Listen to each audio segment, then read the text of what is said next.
ಜಾಮೀನು ಕೋರಿ ಅರ್ಜಿ ಸಲ್ಲಿಸಿದಂತಹ ದರ್ಶನ್ಗೆ ಸುಪ್ರೀಂ ಕೋರ್ಟ್ ಶಾಕ್ ಕೊಟ್ಟಿದೆ. 1 ವರ್ಷದ ಕಾಲ ಮತ್ತೆ ಜೈಲಿನಲ್ಲೇ ಇರುವಂತೆ ಆದೇಶ ಮಾಡಲಾಗಿದೆ. ಈ ಒಂದು ವಿಚಾರಕ್ಕೆ ಸಂಬಂಧಪಟ್ಟಂತೆ ನನ್ನ ಜೊತೆ ಮಾತನಾಡೋದಕ್ಕೆ ಸೀನಿಯರ್ ಅಡ್ವೊಕೇಟ್ ಆಗಿರುವಂತಹ MT ನಾನಯ್ಯ ಸರ್ ಇದ್ದಾರೆ. ಅವ್ರನ್ನ ಮಾತನಾಡಿಸ್ತಾ ಹೋಗ್ತೀನಿ. ಜಾಮೀನು ಕೋರಿ ಅರ್ಜಿ ಸಲ್ಲಿಸಿದ್ರೆ ಈಗ ಅದು ಆಲ್ಮೋಸ್ಟ್ ರಿಜೆಕ್ಟ್ ಆಗಿದೆ. 1 ವರ್ಷ ಇರಬೇಕಂತ ಆರ್ಡರ್ ಮಾಡಿದೆ. ಏನೆಲ್ಲ ಪ್ರಮುಖ ಅಂಶಗಳಂತ ಸರ್? ನೋಡಿ, ಪ್ರತಿ ಖೂನಿ ಕೇಸಲ್ಲಿ ಅಂದರೆ ಮರ್ಡರ್ ಕೇಸ್ಗಳಲ್ಲಿ ಕೆಲವು ಸಿಸ್ಟಮ್ ಅಂದರೆ ಪದ್ಧತಿಗಳನ್ನು ನ್ಯಾಯಾಲಯ ಇತ್ಯರ್ಥ ಮಾಡಿ ಹೈಕೋರ್ಟು ಸುಪ್ರೀಂ ಕೋರ್ಟು ಮಾಡ್ತದೆ. ಈಗ ಈ ಕೇಸಲ್ಲಿ ಏನಾಗಿದೆ, ಕೆಲವು ಸತಿ ಅವ್ರನ್ನ ಜಾಮೀನು ಮೇಲೆ ಕೆಲವು ಟೈಮಲ್ಲಿ ಬಿಟ್ಟರು, ಅದನ್ನೇ ಸುಪ್ರೀಂ ಕೋರ್ಟ್ ವಾಪಸ್ ತೆಗೆದು ತಿರಸ್ಕಾರ ಮಾಡಿ ಮತ್ತೆ ಪುನಃ ಜೈಲಿಗೆ ಕಳಿಸಿದ್ದಾರೆ. ಈಗ ಏನಾಗಿದೆ ಅಂದರೆ ಸುಮಾರು 200 ಚಿಲ್ಲರೆ ಜನ ಸಾಕ್ಷಿಗಳಿದ್ದಾರೆ ಕೇಸಲ್ಲಿ. ಅದನ್ನು ದುರಾದೃಷ್ಟ ಏನಂದರೆ ಪ್ರತಿದಿನ ಶನಿವಾರ ಭಾನುವಾರ ರಜೆ ಇರೋ ದಿವಸ ಬಿಟ್ಟರೆ ಬಾಕಿ ಇರೋ ದಿವಸ ಅದನ್ನು ಕ್ರಮಕ್ಕೆ ತಗೊಂಡು ಇತ್ಯರ್ಥ ಮಾಡೋದು ಭಾಳ ಸೂಕ್ತ, ಜಾಗ್ರತೆ ಮುಗಿತದೆ. ಉದಾಹರಣೆಗೆ ಹೇಳ್ತೇನೆ, ಈಗ ಅವರು ಒಂದು 4-5 ವರ್ಷ ಜೈಲಲ್ಲಿದ್ದರು. ಕಡೆಗೆ ಅವರು ನಿರಪರಾಧಿಯಿಂದ ಬಿಡುಗಡೆ ಆಯಿತು. ಏನಾಯ್ತು ಕತೆ? ಅದಕ್ಕೆ 1983 ಜಸ್ಟಿಸ್ ಕೃಷ್ಣಯ್ಯವರು ಆರ್ಡರ್ ಮಾಡಿದ್ರು ಸುಪ್ರೀಂ ಕೋರ್ಟ್ ಇದ್ದಾಗಲೇ, ನೀವು ಅವರಿಗೆ ಮಾನ ನಷ್ಟ ದಂಡ ಅದು ನೀವು ಕೊಡ್ತೀರಾ? ಇಷ್ಟು ವರ್ಷ ನೀವು ಜೈಲಲ್ಲಿ ಇಟ್ಕೊಂಡು ಜಾಮೀನನ್ನು ತಿರಸ್ಕಾರ ಮಾಡಿದ್ದಾರೆ. ಆ ರೀತಿ ಮಾಡೋದು ತಪ್ಪು ಅಂತ ಹೇಳೋದಕ್ಕೆ ಅದಕ್ಕೆ ಸುಪ್ರೀಂ ಕೋರ್ಟ್ ಡೈರೆಕ್ಷನ್ ಏನು ಕೊಟ್ಟಿದ್ದಾರೆ ಅಂದರೆ, ಸೆಷನ್ಸ್ ಕೋರ್ಟು ಟ್ರಯಲ್ ನಡೆಸೋದು, ಅಲ್ಲಿಗೆ ನೀವು 1 ವರ್ಷದ ಒಳಗಡೆ ನೀವು ಇತ್ಯರ್ಥ ಮಾಡಬೇಕು ಅಂತ. ನೂರಾರು ಕೇಸ್ ಇದೆಲ್ಲ ಭಾರತದಲ್ಲಿ ಸಾವಿರಾರು ಕೇಸುಗಳು ಹೀಗೆ ಪೆಂಡಿಂಗ್ ಇದೆ. ಅವರ ಟೈಮ್ ಲಿಮಿಟ್ ದಾಟಿ ಇದೆ. ಅದು 7 ವರ್ಷ ಶಿಕ್ಷೆ ಇದೆ, ಅವನು 9 ವರ್ಷದಲ್ಲೂ ಜೈಲಲ್ಲಿದ್ದಾನೆ. ಅವನು ಆ ರೀತಿಯಲ್ಲಿ ಮಾಡಕೂಡ್ದು. ಅದಕ್ಕೆ ಈಗ ಸುಪ್ರೀಂ ಕೋರ್ಟ್ ಏನಾಗಿದೆ ಅಂದರೆ, ವಿಚಾರಗಳನ್ನು ವಿವರಗಳನ್ನು ನೋಡಿ ಇದನ್ನು ಈ ಸಂದರ್ಭದಲ್ಲಿ ಜಾಮೀನು ಕೊಡೋದು ಸೂಕ್ತ ಅಲ್ಲ. ಆದರೆ ಅವರಿಗೆ 1 ವರ್ಷದ ಒಳಗಡೆ ಸೆಷನ್ಸ್ ಕೋರ್ಟ್ಗೆ ಡೈರೆಕ್ಷನ್ ಕೊಟ್ಟಿದ್ದಾರೆ, ನೀವು ಅದನ್ನು ಇತ್ಯರ್ಥ ಮಾಡಿ ಜಾಮೀನನ್ನು ಎಲ್ಲ ಇತ್ಯರ್ಥ ಮಾಡಿ ಅಂತ. ಇತ್ಯರ್ಥ ಮಾಡಿದ್ರಲ್ಲಿ ಅವರು ಶಿಕ್ಷೆನೋ ಅಥವಾ ಬಿಡುಗಡೆನೋ ಏನಾದರೂ ಒಂದು ಆಗ್ತದೆ. ನಾನು ಈಗಾಗಲೇ ಮಾತಾಡ್ತಿರುವಾಗ ದರ್ಶನ್ ವಿಚಾರದಲ್ಲಿ ಮಾತಾಡ್ತಿರುವಾಗ ಹೇಳ್ತಾ ಇದ್ದೆ ನಾನು, ಅವರು ಈ ಕೂನಿ ಕೇಸಲ್ಲಿ ನೇರವಾಗಿ ಭಾಗಿಯಾದಂಗೆ ಕಾಣ್ತಾ ಇಲ್ಲ ರಿಪೋರ್ಟ್ ಮೇಲೆ. ಉದ್ದೇಶ ಏನಂದರೆ, ಅವರ ಉದ್ದೇಶ ಇವನು ಕೊಲ್ಲಲೇಬೇಕು ಅಂತಿತ್ತ.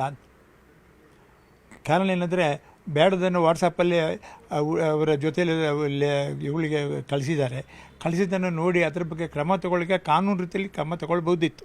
ಈ ರೀತಿ ತಗೊಳ್ಳೋಕೆ ಅದನ್ನು ಏನು ಮಾಡಿದ್ದಾರೆ, ದುರಾಸದಲ್ಲಿ ಹುಡುಗರು ಜೊತೆಲಿ ಇರುವವರು ಅವರಿಗೊಂದು ಪಾಠ ಕಲಿಸ್ಬೇಕು ಹಾಗೆ ಅಂತ ಏನು ಹೇಳಿ ಕರ್ಕೊಂಡು ಬಂದಿದ್ದರು. ಆಗ ದರ್ಶನಿಗೂ ಅವಳಿಗೂ ಇಬ್ಬರಿಗೂ ಇವನು ಕೊಲೆ ಮಾಡಬೇಕು ಅಂತ ಈ ರೀತಿ ಮಾಡಿ ಕೊಲೆ ಮಾಡಬೇಕು ಅಂತ ತಲೆಯಲ್ಲಿ ಇತ್ತಾ ಇಲ್ಲೋ ಅಂತೆಲ್ಲ ಪ್ರಶ್ನೆ.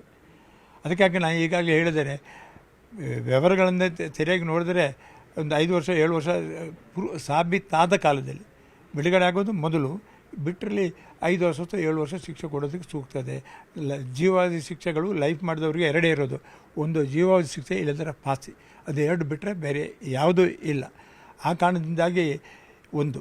ಎರಡನೇದು, ಅವರು ಹೇಳಿದ್ದು ಕರೆಕ್ಟ್. ಅದು ಪ್ರತಿ ಜೈಲಲ್ಲಿ ಒಂದು ಅವ್ರದ್ದು ನೀತಿ ನಿಯಮಗಳು ಇವೆ. ಆ ನೀತಿ ನಿಯಮಗಳನ್ನು ಜೈಲ್ ಸೂಪ್ರಿಂಟ್ ಇದ್ದಲ್ಲ ಅವರು ಫಾಲೋ ಮಾಡ್ತಾರೆ. ಇಂಟರ್ವ್ಯೂ ಕೊಡೋದಾಗಲಿ, ಊಟ ತಿಂಡಿ ತರೋದಾಗಲಿ, ಬೇರೆಯವ್ರ ಥರ ಮಾತಾಡೋದಾಗಲಿ, ಅಥವಾ ಈಗ ಇನ್ನೊಂದು ಅವಕಾಶ ಮಾಡಿಕೊಟ್ಟಿದ್ದಾರೆ, ಅಧಿಕಾರಿಗಳ ಹಾಜರಿಯಲ್ಲಿ ಅವರು ಬೇರೆಯವರಿಗೆ ಮಾತಾಡ್ಬೋದು. ಯಾರಿಗೆ ಅಂದರೆ ಎಲ್ರಿಗೂ ಸಿನಿಮಾ ವಿಚಾರ ಇವು ಮಾತಾಡೋದಲ್ಲ, ಕೇಸಿನ ವಿಚಾರದಲ್ಲಿ ಅಥವಾ ತನ್ನ ಸ್ವಂತ ಏನು ಔಷಧಿ ಆಗಲಿ ಅಥವಾ ಊಟ ತಿಂಡಿ ಆಗಲಿ ಅಥವಾ ಏನಾದರೂ ವ್ಯವಸ್ಥೆಗಳು ಸರಿ ಮಾಡೋದ್ರ ಬಗ್ಗೆ ಆಗಲಿ ಬೇರೆಯವ್ರಿಗೂ ಮಾತಾಡ್ಬೋದು. ಜೈಲು ಸೂಪ್ರೆಂಟ್ ಹತ್ರ ಮಾತಾಡಿದರೆ ಕಾನೂನು ಅದಕ್ಕೆ ಅದೇ ಅವ್ರದ್ದೇ ಕಾನೂನಿದೆ ಅಂತ ನಾನು ಹೇಳಿದ್ದೇನೆ. ನಾನು ನೋಡಿದ್ದೇನೆ, ತೆಲುಗಿ ಕೇಸಲ್ಲಿತ್ತು, ಅವನಿಗೆ ಊಟ ಕೊಡ್ತಿರಲಿಲ್ಲ, ಅವನಿಗೆ ಮನೆ ಊಟ ಬೇಕಾಗಿತ್ತು, ಅವನಿಗೆ ಕಾಯಿಲೆಗಳಿತ್ತು. ನಾನು ಹೈಕೋರ್ಟ್ಗೆ ರಿಟ್ ಪಿಟಿಷನ್ ಫೈಲ್ ಮಾಡಿ ಊಟಕ್ಕೆ ನ್ಯಾಯಾಲಯದ ಮುಂದೆಯೇ ಆರ್ಡರ್ ತೊಗೊಂಡೆ. ಇವ್ರನ್ನ ಜೈಲು ಅಥಾರಿಟೀಸನ್ನು ಕರೆಸಿ ಏರ್ಪಾಡು ಮಾಡಿ ಕೊಟ್ಟಿದ್ದು ಇದೆ, ನಾನು ಮಾಡಿದ್ದೇನೆ. ಅಂದರೆ ಅದನ್ನು ದುರುಪಯೋಗ ಪಡ್ಕೊಂಡು ಸರ್, ಇವಾಗ ಕೋರ್ಟಿಗೆ ಇವರು ಅರ್ಜಿ ಹಾಕಿದ್ರು ಅಂದರೆ ವಿಶೇಷ ಸೌಲಭ್ಯಗಳಾಗಿರ್ಬೋದು, ಮತ್ತು ಬೆಡ್ಶೀಟ್ ಕೊಡುವಂತೆ ಆಗಿರ್ಬೋದು, ಮನೆ ಊಟದ ವಿಚಾರ ಆಗಿರ್ಬೋದು, ಕೋರ್ಟು ಒಂದೇ ಹೇಳಿದ್ದು ಅಂದರೆ ಮ್ಯಾನುವಲ್ ಪ್ರಕಾರ ಏನಿದೆ ಅದನ್ನು ಕೊಡಿ, ವಿಶೇಷ ಸೌಲಭ್ಯಗಳನ್ನು ಮತ್ತು ಇವರಲ್ಲದೆ ಬೇರೆಯವರು ಕೇಳ್ತಾರೆ ಅನ್ನೋಂಥ ಒಂದು ನಿಟ್ಟಿನಲ್ಲಿ. ಯಾಕಂದರೆ ಈ ಒಂದು ಕೇಸ್ ಒಂದು ಹೈ ಪ್ರೊಫೈಲ್ ಕೇಸ್ ಆಗಿರೋದ್ರಿಂದ ಈ ಕೇಸ್ ಏನು ಆರ್ಡರ್ ಆದ್ರೂ ಕೂಡ ಬೇರೆಯವರು ಬೇರೆ ಅಕ್ಯೂಸ್ಡ್ಗಳು ಕೂಡ ಬೇರೆ ಬೇರೆ ಅರ್ಜಿಯನ್ನು ಹಾಕಿದ್ರು, ಆ ಕೇಸಲ್ಲಿ ಕೊಟ್ಟಿದ್ದೀರಾ ನಮ್ಗೆ ಕೊಡಿ ಅನ್ನೋಂಥ ರೀತಿಯಲ್ಲಿ. ಬೇಲ್ದಾಗಿರ್ಬೋದು, ಅದೇ ಒಂದಷ್ಟು ಎಕ್ಸಾಂಪಲ್ಗಿತ್ತು. ಈಗ ಕೋರ್ಟ್ ಆರ್ಡರ್ ಮಾಡಿದರೂ ಕೂಡ ಅದನ್ನು ಮತ್ತೆ ಪ್ರಶ್ನೆ ಮಾಡಿ ಹೋಗಿದ್ದೆಲ್ಲ ಒಂದು ಕಡೆ ನೆಗೆಟಿವ್ ಆಯಿತು ಅವ್ರಿಗೆ ಅಂದ. ಇಲ್ಲ, ಆ ರೀತಿ ಅಲ್ಲ. ಸುಪ್ರೀಂ ಕೋರ್ಟ್ ಏನು ಆರ್ಡರ್ ಮಾಡಿದ್ದಾರೆ ಅಂದರೆ, ಕಾನೂನು ಪ್ರಕಾರ ಜೈಲ್ ಅಥಾರಿಟಿಗಳಲ್ಲಿ ಏನು ಅಂತ ಇದೆ ಪ್ರಿಸ್ಕ್ರಿಪ್ಟ್ ಇದೆಯಲ್ಲ ಅದನ್ನು ಫಾಲೋ ಮಾಡಿ ಅಂತ. ಒಬ್ಬರಿಗೆ ಕೊಡೋದು ಇನ್ನೊಬ್ಬರಿಗೆ ಕೊಡದಿರುವುದು ಅದು ಸೂಕ್ತ ಆಗಲ್ಲ. ಕೊಡದಿರೋ ಕಾರಣಗಳು ಇರಬೇಕಾಗ್ತದೆ. ಕೆಲವೊಮ್ಮೆ ಕೆಲವು ಜನ ಜೈಲಿಗೆ ಸತ್ತಿದ್ದಾರೆ, ತಕ್ಷಣ ಅವ್ರನ್ನ ಮೆಡಿಕಲ್ ಟ್ರೀಟ್ಮೆಂಟ್ ಕೊಟ್ಟು ಅಲ್ಲಿ ಆಸ್ಪತ್ರೆಯಲ್ಲಿ ಒಂದು ಜೈಲಲ್ಲಿ ಆಸ್ಪತ್ರೆಯೂ ಇದೆ, ಆ ಟ್ರೀಟ್ಮೆಂಟ್ ಸರಿಯಾಗಿ ಕೊಡದೆ ಅಲ್ಲಿ ಸತ್ತದ್ದು ಇದೆ ಸಾಕಷ್ಟು ಜನ. ಅವರ ಬೇರೆ ಆಸ್ಪತ್ರೆಗೆ ಅದನ್ನು ರೆಫರ್ ಮಾಡಬೇಕು. ಸೀರಿಯಸ್ನೆಸ್ ಅಫೆನ್ಸಲ್ಲಿ ಎಲ್ಲ ಟ್ರೀಟ್ಮೆಂಟ್ ಕೊಡೋದಕ್ಕೆ ಜೈಲಲ್ಲಿ ವ್ಯವಸ್ಥೆ ಇಲ್ಲ, ಆ ಕಾರಣಕ್ಕೆ ಮಾಡಬೇಕು. ಆದರೆ ಇವರಿಗೆ ಕಾನೂನು ಬಿಟ್ಟು ಹೊರಗಡೆ ಇರೋದನ್ನು ಮಾಡಿ ಅಂತ ಹೇಳಿದಾಗ ಅದನ್ನು ಜೈಲು ಒಪ್ಪದಿರೋದು ಸೂಕ್ತ. ಅದಕ್ಕೆ ಯಾರು ಎರಡನೇ ಮಾತು ಆಡೋಕ್ಕೆ ಸಾಧ್ಯತೆ ಇಲ್ಲ. ಸರ್, ಮತ್ತೊಂದು ಆವಾಗಲೇ ಶಿಕ್ಷೆ ವಿಚಾರಕ್ಕೆ ಸಂಬಂಧಪಟ್ಟಾಗ ನೀವು ಹೇಳ್ತಿದ್ರಿ, ಪ್ರೂವ್ ಆದರೆ ಒಂದು ವೇಳೆ ಪ್ರೂವ್ ಆದರೆ 7 ವರ್ಷ ಆಗ್ಬೋದು. ಅವ್ರದ್ದು ಇಂಟೆನ್ಷನಲ್ ಇತ್ತಾ ಇಲ್ವೋ ಅನ್ನೋದಕ್ಕೆ ಸಂಬಂಧಪಟ್ಟಂತೆ. ಬಟ್ ತನಿಖೆ ವೇಳೆ ಒಂದಷ್ಟು ಅಂದರೆ ಸ್ವಲ್ಪ ಒಂದು ಪೀರಿಯಡ್ ಆಫ್ ಒಂದು 10-15 ಡೇಸ್ ಥರ ನಡೆದಿರುವಂಥದ್ದು, ಪ್ಲ್ಯಾನ್ ಮಾಡಿರೋವಂಥದ್ದು, ಎಲ್ಲ ಅಕ್ಯೂಸ್ಗಳು ಮಾತಾಡ್ಕೊಂಡಿರುವಂಥದ್ದು, ಮತ್ತು ಅವಾಗ ಅವರು ಬಂದು ಹೋಗಿರುವಂಥದ್ದು, ಇದೆಲ್ಲ ಮತ್ತು ಸಾಕ್ಷ್ಯನಾಶ ಅಂಥದ್ದು, ಮತ್ತು ಅವ್ರಿಗೆ ಅಂದರೆ ಇದು ಬ್ರೂಟಲಾಗಿ ಮರ್ಡರ್ ಮಾಡಿರುವಂಥದ್ದು ಸುಪ್ರೀಂ ಕೋರ್ಟೇ ಲಾಸ್ಟ್ ಟೈಮ್ ಹೇಳಿತ್ತು, ತುಂಬ ಬ್ರೂಟಲಾಗಿ ಮಾಡಿದ್ದಾರೆ, ಸಾಕಷ್ಟು ಡಿಜಿಟಲ್ ಎವಿಡೆನ್ಸ್ಗಳಿದ್ದಾವೆ, ಇಷ್ಟೆಲ್ಲ ಇದ್ರೂ ಕೂಡ ಯಾಕೆ ಈ ಕೇಸ್ ಈ ಥರ ನೋಡ್ತಿದ್ದೀರ ಅಂತ ಕೂಡ ಲಾಸ್ಟ್ ಟೈಮ್ ಸುಪ್ರೀಂ ಕೋರ್ಟ್ ಇತ್ತು. ಇಷ್ಟೆಲ್ಲ ಸ್ಟ್ರಾಂಗ್ ಎವಿಡೆನ್ಸ್ನ ಕನ್ಸಿಡರ್ ಮಾಡಿದ್ದಲ್ಲ ಸುಪ್ರೀಂ ಕೋರ್ಟು. ಇದು ಯಾವ ಥರ ನೀವು ವಿಶ್ಲೇಷಣೆ ಮಾಡಿ? ಯಾವ ಕೋರ್ಟು, ಹೈಕೋರ್ಟ್ ಆಗಲಿ ಸುಪ್ರೀಂ ಕೋರ್ಟ್ ಆಗಿ ನೇರವಾಗಿ ಇದರಲ್ಲಿ ಸಾಕಷ್ಟು ಸಾಕ್ಷಿಗಳು ಇದ್ದಾರೆ ಇಂಥ ಈ ಸಂದರ್ಭದಲ್ಲಿ ಹೇಳೋದು ಸೂಕ್ತ ಅಲ್ಲ. ಕಾರಣ ಅಂದರೆ ಎವಿಡೆನ್ಸ್ ಏನಿದೆ ಅಂತ ಅದರ ಮೇಲೆ ಹೋಗಿರಬೇಕು. ಎವಿಡೆನ್ಸ್ ಅಂದರೆ ಸಾಕ್ಷಿಗಳು ಬಂದು ಏನೆಲ್ಲ ಹೇಳಿದ್ದಾರೆ, ಮಾಡಿದ್ದಾರೆ, ಕ್ರಾಸ್ ಎಕ್ಸಾಮಿನೇಷನ್ ಏನು ಮಾಡಿದ್ದಾರೆ ಅಂತ ಹೇಳೋದನ್ನು ಕುಲಂಕುಷವಾಗಿ ಪರೀಕ್ಷೆ ಮಾಡಿದ ಮೇಲೆ ಅದು ಗೊತ್ತಾಗ್ತದೆ ಹೊರತು ಈಗಲೇ ಅದನ್ನು ಡಿಸೈಡ್ ಮಾಡಿಬಿಟ್ರೆ ಸೆಷನ್ಸ್ ಕೋರ್ಟ್ ಏನು ಮಾಡಬೇಕು, ನಮಗೆ ಸುಪ್ರೀಂ ಕೋರ್ಟ್ ಡೈರೆಕ್ಷನ್ ಮಾಡಿದ್ದಾರೆ, ಸಾಕಷ್ಟು ಮೆಟೀರಿಯಲ್ ಇದೆ ಅಂತೇಳಿ ಶಿಕ್ಷೆ ಕೊಡೋಕ್ಕಾಗ್ತದೆ? ಆಗಲ್ಲ. ನಾನು ಯಾಕೆ ಈ ರೀತಿ ಹೇಳ್ತೇನೆ ಅಂದರೆ, ಇವರು ನೇರವಾಗಿ ಅದರಲ್ಲೂ ಭಾಗಿಯಾಗಿದ್ದಾರಾ ಪ್ರಶ್ನೆ ಒಂದು. ಎರಡನೇದು, ನೇರವಾಗಿಲ್ಲ ಇಲ್ಲದಿದ್ದರೆ ಪರೋಕ್ಷವಾಗಿ ಏನು ಮಾಡಿದ್ದಾರೆ, ಎಷ್ಟು ಮಟ್ಟಿಗೆ ಅದನ್ನು ಅಂದರೆ ಕೊಲೆ ಮಾಡುವುದಕ್ಕೆ ಸಾಕ್ಷಿದಾರರಾಗಿದ್ದಾರೆ ಅಂತಿದೆಯಲ್ಲ, ಅದು ಪ್ರಾಮುಖ್ಯ. ನಾನು ಆಗಲೇ ನಿಮಗೆ ಹೇಳ್ತಿದ್ದದ್ದು ಅಷ್ಟೇ. ಮೊದಲು ಒಂದು ಸತಿ ನಾವು ದೂರದರ್ಶನ ಬಂದಾಗ ನಾನು ಹೇಳ್ತಿದ್ದೆ, ಇವೆಲ್ಲ ಏನಾಗ್ತದೆ ಅಂದರೆ ಸಾಕ್ಷಿಗಳ ಮೇಲೆ, ಸಾಕ್ಷಿ ವಿವರಗಳ ಮೇಲೆ ಹೊಂದ್ಕೊಂಡು ಹೋಗ್ತದೆ. ನಾನು ಆಗಲೇ ಹೇಳ್ದಂಗೆ ದೂರದರ್ಶನ ವಿಚಾರದಲ್ಲಿ ಪೊಲೀಸ್ನವರು ರಿಪೋರ್ಟ್ ಕೊಡ್ತಾರೆ, ಅದು ಸಾಬೀತಾಗಲ್ಲ. ಸಾಬೀತಾಗಬೇಕು. ಸಾಬೀತಾದ ಪ್ರಶ್ನೆಯಲ್ಲಿ ಒಂದು, ಸಾಬೀತು ಆಗದ ಪ್ರಶ್ನೆಯಲ್ಲಿ ಇನ್ನೊಂದು. ಸಾಬೀತು ಆಗೋದಿಲ್ಲ ಅಂತ ಹೇಳೋದಕ್ಕೆ ನಮಗೆ ಸಫಿಷಿಯೆಂಟ್ ಮೆಟೀರಿಯಲ್ ಇದ್ದಾಗ ಅದಕ್ಕೆ ನಾನು 7 ವರ್ಷ 5 ವರ್ಷ ಕೂಲಿ ಮಾಡಿದ್ದಾರೆ ಅಂತ ಸಾಬೀತಾದರೆ ಜೀವಾವಧಿ ಶಿಕ್ಷೆ, ತಪ್ಪಿದರೆ ಪಾಸಿ, ಅದೆರಡು ಬಿಟ್ಟರೆ ಬೇರೆ ಯಾವುದು ಕೊಡೋದು ನ್ಯಾಯಾಲಯಕ್ಕೆ ಅಧಿಕಾರ ಇಲ್ಲ. ಅದು ಅಲ್ಲದಿದ್ದರೆ ಈ ರೀತಿ ಮಾಡಿದ್ದಾರೆ, ಅದಕ್ಕೆ ಸಲಕರಣೆಗೆ ಸಹಾಯ ಮಾಡಿದ್ದಾರೆ ಅಂತೇಳಿ ಎಷ್ಟು ಮಟ್ಟಿಗೆ ಮಾಡಿದ್ದಾರೆ ಅಂತ ಹೇಳೋದು ಪ್ರಾಮುಖ್ಯ. ಯಾಕಂದರೆ ಇವರಿಗೆ ಮಾಡಿದವರಿಗೆ ಅವ್ರಿಗೆ ಹೆಸರು ಬರ್ತದೆ ಅಂತೇಳಿ, ದರ್ಶನ್ ಕಡೆಯಿಂದಲೇ ಹೆಸರು ಬರ್ತಾನೆ ಅಂತೇಳಿ ಅವರು ಮಾಡುವ ಸಾಧ್ಯತೆಯೂ ಇದೆ. ಇವರಿಗೆ ತಿಳುವಳಿಕೆ ಇಲ್ಲದೆ. ಆ ಕಾರಣದಿಂದ ನಾನು ಈಗಾಗಲೇ ಹೇಳಿದಾಗೆ ನೋಡಿ, ಅವರು ಅವನು ಸ್ವಾಮಿ ವಾಟ್ಸಪ್ಪಲ್ಲಿ ಬೇಡದನ್ನೆಲ್ಲ ಕಳಿಸಿದಾರಲ್ಲ, ಏನಾಗ್ತದೆ ಇಂಥ ಪರಿಸ್ಥಿತಿಯಲ್ಲಿ? ಎಷ್ಟು ಕೇಸ್ಗಳು ರಿಜಿಸ್ಟರ್ ಆಗಿದೆ ಗೊತ್ತೇ ನಿಮಗೆ? ನೀವೇ ದೂರದರ್ಶನದಲ್ಲಿ ಸಾಕಷ್ಟು ಇದರಲ್ಲಿ ಮಾತಾಡಿದಾಗ ಹೇಳಿದ್ದಾರೆ.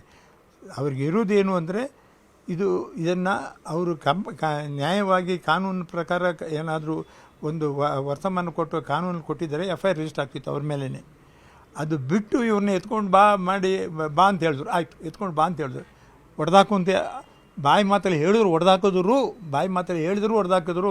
ಕಾನೂನಲ್ಲಿ ಮರ್ಡರ್ಗೆ ಡೈರೆಕ್ಟ್ ಆಗೋದಿಲ್ಲ ಅಂತ ಇದೆ. ನಾನು ಒಂದಲ್ಲ 100 ಸಾವಿರಾರು ಕೇಸ್ಗಳನ್ನು ಸೆಷನ್ ಕೇಸ್ ನಡೆಸಿದರೆ ಸುಮಾರು 40-50 ವರ್ಷಗಳಿಂದ. ಇದೆಲ್ಲ ನೋಡಿದ್ದೇನೆ, ಇದೇನು ನನಗೆ ಹೊಸದೇನಲ್ಲ. ನಾನು ಏನು ಹೇಳ್ತೀನಿ ಅಂದರೆ, ಎರಡು ಮುಖ್ಯ. ಅಲ್ಲಿ ಜೈಲಲ್ಲಿದ್ದಾಗ ಮೊಬೈಲ್ ಯೂಸ್ ಮಾಡೋದು, ಊಟ ತಿಂಡಿ ತಗೊಳ್ಳೋದು, ಕೆಲವು ಕಡೆಗೆ ನಾವು ನೋಡಿದ್ದೇವೆ ಇದು ಮದ್ಯ ಸೇವನೆ ಮಾಡೋದು, ಇದೆಲ್ಲ ಪರ್ಮಿಷನ್ ಇಲ್ಲ. ಅದು ಮಾಡದೆ ಅಪರಾಧ ಆಗ್ತದೆ ಕಾನೂನಿನಲ್ಲಿ. ಯಾರು ಕೊಟ್ಟಿದ್ರ ಮೇಲೂ ಅಪರಾಧ ಆಗ್ತದೆ, ಬಳಸ್ಕೊಂಡವ್ರ ಮೇಲೂ ಅಪರಾಧ ಆಗ್ತದೆ. ಊಟ ತಿಂಡಿ ಕೊಡೋದು ಅಭ್ಯಾಸದಲ್ಲಿ ಮಾಡಿದ್ದೇನೆ, ನ್ಯಾಯದಲ್ಲಿ ಇದೆ. ನೀವು ಇದರಲ್ಲಿ ಜೈಲ್ ಅಥಾರಿಟಿಗೆ ಅವ್ರಿಗೆ ಪೌರಸ್ತ್ಯ ಕೊಡಬೇಕಾದ್ರೆ ಅಥಾರಿಟಿಯಲ್ಲಿ ಸೂಪ್ರಿಂಟೆಂಡೆಂಟ್ ಇದ್ದಾರಲ್ಲ, ಅವ್ರು ಚಾರ್ಜ್, ಅವರೇ ಅದರ ಜವಾಬ್ದಾರಿ. ಅವ್ರನ್ನ ಪರ್ಮಿಷನ್ ಬಾಕಿ ಇರೋರು ಯಾರು ಮಾಡಿದ್ರೆ ಅದು ಅಪರಾಧನೇ. ಈಗ ನಿಮಗೆ ಹೇಳಿದ್ದೇನೆ, ಟೆಲಿಫೋನ್ ಮಾಡಬೇಕಾದ್ರೂ ಅವರಿಗೆ ಅಧಿಕಾರ ಇದೆ. ಯಾರಿಗೆ ಲಾಯರ್ ಹತ್ರ ಮಾತಾಡ್ಬೋದು, ಅವರ ತಂದೆ ತಾಯಿ ಹೆಂಡತಿ ಯಾರಿದ್ದಾರೆ ಅವ್ರ ಹತ್ರ ನೇರವಾಗಿ ಮಾತಾಡ್ಬೋದು ವಿಚಾರದಲ್ಲಿ. ಅದು ಬಿಟ್ಟು ನಾನು ಹೊರಗಡೆಗಿದ್ದಾಗ ನನ್ನ ಜೀವಮಾನ ಹಂಗೆ ಇತ್ತು, ಆ ರೀತಿ ನಾನು ಜೈಲಲ್ಲಿ ಮಾಡ್ತೇನೆ ಅಂತಂದರೆ ಪರ್ಮಿಷನ್ ಕೊಡೋದು. ಅದಕ್ಕೆ ಸರ್, ಈಗ ಫೈನಲ್ ದರ್ಶನ್ ಉಳಿದಿರೋಂಥ ಆಪ್ಷನ್ಗಳೆಲ್ಲ ಕ್ಲೋಸಾ ಸರ್ 1 ವರ್ಷದವರೆಗೂ ಅಂತ? ಹೇಗೆ ಅವರಿಗೆ ಜೈಲ ನೀತಿ ನಿಯಮಗಳ ಬಗ್ಗೆ ಏನಿದೆ ಅಂತ ಹೇಳೋದ್ರೆ ಏನಿದೆ, ಅದನ್ನು ಬಿಟ್ಟು ಹೊರಗಡೆ ಮಾಡೋದಕ್ಕೆ ಅವಕಾಶ ಕೂಡದು ಬಾರ್ದು. ಅದು ಅಪರಾಧ ಆಗ್ತದೆ. ಜೈಲ್ ಅಥಾರಿಟಿ ಮೇಲೇನೂ ಅಪರಾಧ ಆಗ್ತದೆ. ಯಾಕಂದರೆ ಸಾಕಷ್ಟು ಜನ ಜೈಲಲ್ಲಿದ್ದಾರೆ. ಇವರು ಕೊಡುವಾಗ ಅವ್ರು ಯಾಕೆ ಕೊಡೋಲ್ಲ? ಜೈಲಿಗೆ ಒಬ್ಬ ಅಪರಾಧಿ, ಅದು ಬಿಟ್ಟರೆ ಅವನು ಸಿನಿಮಾದಲ್ಲಿ ಇದ್ದರು, ಅವನು ದೊಡ್ಡ ಹೆಸರಿಗಿತ್ತು, ಅವನು ದೊಡ್ಡ ಆಫೀಸರ್ ಆಗಿದ್ದ, ಅವು ಇವೆಲ್ಲ ಜೈಲಲ್ಲಿ ಅದಿಲ್ಲ. ಅಪರಾಧಿ ಅಂತವ್ರು ಆರೋಪಿ ಅಂತೇಳಿ ಅವನ ಮೇಲೆ ಇದ್ದಾಗ ಆರೋಪಿತನದ ಬಗ್ಗೆ ಏನೆಲ್ಲ ಇದೆ ಅಂತ ಅದನ್ನ ಬಿಟ್ಟು ಬೇರೆ ಮಾಡಲಿಕ್ಕೆ ಆಗಲ್ಲ. ನಾನು ಈಗಾಗಲೇ ಹೇಳಿದಲ್ಲ, ಇದರ ಜೈಲಿನ ಬಗ್ಗೆ ಹೇಳಿದ್ದೇನೆ. ಇವರಿಗೆ ಸಾಬೀತಾದರೆ ಜೈಲು ಇವರು ಮಾಡಿದ್ದಾರೆ ಅಂತ ಅಪರಾಧ ಅಂತ ಸಿಕ್ಕಿದರೆ ಅವರಿಗೆ ಒಂದು ಜೀವಾವಧಿ ಶಿಕ್ಷೆ ಅಥವಾ ಫಾಸಿ ಎರಡು ಆಗ್ತದೆ. ಅದು ಆಗಲಿಲ್ಲ ಅಂತಂದರೆ ಇವರು ನೇರವಾಗಿ ಪಾಲಿಸದಿದ್ದರೆ ಸೆಕ್ಷನ್ 304 ಅಂತ, ಅದು ಹಳೆ IPC ಕೆಳಗಡೆ ಸೆಕ್ಷನ್ 2 ಕೆಳಗಡೆ 7 ವರ್ಷ ಕೊಡ್ಬೋದು, 5 ವರ್ಷ ಕೊಡ್ಬೋದು. ಆದರೆ ಅವರು ಇಷ್ಟು ವರ್ಷ ಇದ್ರಲ್ಲ, ಅದನ್ನು ಅದರಲ್ಲಿ ಡಿಟೆಕ್ಟ್ ಆಗ್ತದೆ. ಒಂದು ಸಮಯ ಅವರು 7 ವರ್ಷ ಇದ್ದರೆ ಅವರು 7 ವರ್ಷ ಇದ್ದರು ಅಂತೇಳಿ ಅಲ್ಲಿ ಮಾಡಿ ಹೊರಗಡೆ ಕಳಿಸ್ಬಿಡ್ತಾರೆ ನೀತಿ ನಿಯಮವಾಗಿ. ಇದಿಷ್ಟು ಸೀನಿಯರ್ ಅಡ್ವೊಕೇಟ್ MT ನಾಣಯ್ಯ ಅವರ ಮಾತು. ಅಂದರೆ ಈಗಾಗಲೇ ಸುಪ್ರೀಂ ಕೋರ್ಟ್ ಒಂದಷ್ಟು ಆರ್ಡರ್ ಏನು ಮಾಡಿದೆ, ಅಂದರೆ ಕಾನೂನು ಪ್ರಕಾರ ಯಾವೊಬ್ಬ ಕೈದಿಗೆ, ಅಂದರೆ ವಿಚಾರಣೆ ದಿನ ಕೈದಿಗೆ ಮ್ಯಾನ್ಯಲ್ನಲ್ಲಿ ಏನಿರುತ್ತೆ, ಈತ ಸೆಲೆಬ್ರಿಟಿ ಆದರೂ ಕೂಡ ಬೇರೆ ಎಲ್ಲ ಕೈದಿಗಳಿಗೆ ಏನು ಸೌಲಭ್ಯ ಕೊಡುತ್ತೆ ಅದನ್ನೇ ಕೊಡಬೇಕಂತೇಳಿ ಸುಪ್ರೀಂ ಕೋರ್ಟ್ ಆರ್ಡರ್ ಮಾಡಿದೆ. ಇದರ ಜೊತೆಗೆ ಟ್ರಯಲನ್ನು ಕೂಡ ಆ ಒಂದು ಟೈಮ್ ಇರುವಂಥ ನಿಯಮ ಮೀರಿ ಟ್ರಯಲ್ ಮಾಡಬಾರ್ದು. ಯಾಕಂದರೆ ಸಾಕಷ್ಟು ಕೇಸ್ಗಳು ನಡೀತಿರುತ್ತೆ, ಸಾಕಷ್ಟು ಜನ ಬಾಧಿತರು ಕೂಡ ಅದರಲ್ಲಿ ಇರುವಂಥ ಸಾಧ್ಯತೆಗಳಿರುತ್ತೆ. ಹೀಗಾಗಿ ಒಂದು ಕೇಸ್ ಟ್ರಯಲ್ ಮಾಡಬೇಕಂತೇಳಿ ಅದಕ್ಕೆ ಆದಂಥ ಒಂದು ನಿರ್ದಿಷ್ಟ ಸಮಯ ಇರುತ್ತೆ. ಹೀಗಾಗಿ 1 ವರ್ಷದಲ್ಲಿ ಟ್ರಯಲನ್ನು ಮುಗಿಸ್ಬೇಕು ಅಂತೇಳಿ ಸುಪ್ರೀಂ ಕೋರ್ಟ್ ಆರ್ಡರ್ ಮಾಡಿದೆ ಅಂತೇಳಿ ಹೇಳ್ತಿರೋದು. ಕ್ಯಾಮ್ರಾ ಪರ್ಸನ್ ಯೋಗೇಶ್ವರ್ ಜೊತೆ ಮಾದೇಶ್, ನ್ಯೂಸ್ 18 ಕನ್ನಡ, ಬೆಂಗಳೂರು.